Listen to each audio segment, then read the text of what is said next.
ఎన్టీఆర్ జిల్లా తిరువూరు కాంగ్రెస్ పార్టీ అధ్యక్షుడు పల్లెపాటి శ్రీనివాసరావు పార్టీ కార్యాలయంలో సమావేశం నిర్వహించారు. ఈ సందర్భంగా ఆయన మాట్లాడుతూ కూటమి ప్రభుత్వం ఏర్పడి సంవత్సర కాలం పూర్తయిందని, ముఖ్యమంత్రి చంద్రబాబు నాయుడు ఎన్నికల్లో ప్రకటించిన సూపర్ 6 పథకాలు అమలు చేయడంలో విఫలమయ్యాడని అన్నారు.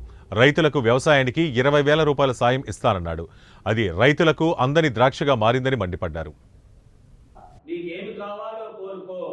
తీరుస్తానన్నట్లుగా ఎవరో అడగకుండానే అనేక రకాలైనటువంటి వాగ్దానాలతో పాటు సూపర్ 6 వాగ్దానాలు కూడా చేయడం జరిగింది.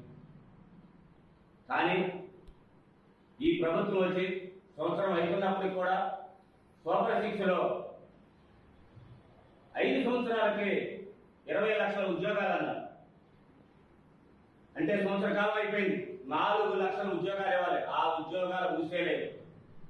ఉద్యోగాలు ఇవ్వకపోతే వాళ్ళకి నిరుద్యోగ వృత్తి ఎవరైతే ఉన్నారో వాళ్ళకి 3,000 రూపాయలు ఇస్తామని చెప్పేసి అంటుంది.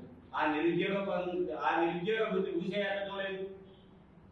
అదేవిధంగా మహిళలకి 1,500 రూపాయలు ఇస్తానన్నారు.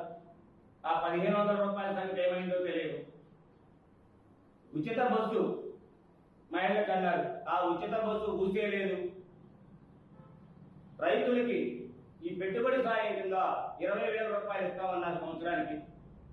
ఈ రోజు వరకు పల్లా వేస్తామంటున్నారు. మరి దానికి ఎన్ని అడ్డంకులు సృష్టిస్తారో ఇవాళ చూస్తే ఆ లిస్టులో గతంలో వచ్చిన పేర్లు కొన్ని పేర్లు లేవు. మొన్న ఈ కేవైసీ చేయించుకోవాలని చెప్పారు. మళ్ళీ 2 రోజుల క్రితం లిస్టులో అన్ని పేర్లు రాలేదు, తప్పులు దాటంగా ఉందని ఈ కేవైసీని కూడా అర్థాంతరంగా నిలిపేసి పాత లిస్టు ప్రకారం ఇస్తామని చెప్పేసి చెప్తున్నారు. మరి అది ఎంతవరకు అనుకుగా అమలు జరిగితే కానీ దాని విషయం తెలియదు. ఇకపోతే తల్లులకి 15,000 చదువుకునే పిల్లలు ప్రతి ఒక్కరికి కూడా మీ అకౌంట్లో 15,000, మీ అకౌంట్లో 15,000, మీ అకౌంట్లో 15,000 అని చెప్పేసి ఆనాడు ఎలక్షన్ టైంలో ఓదర కొట్టారు.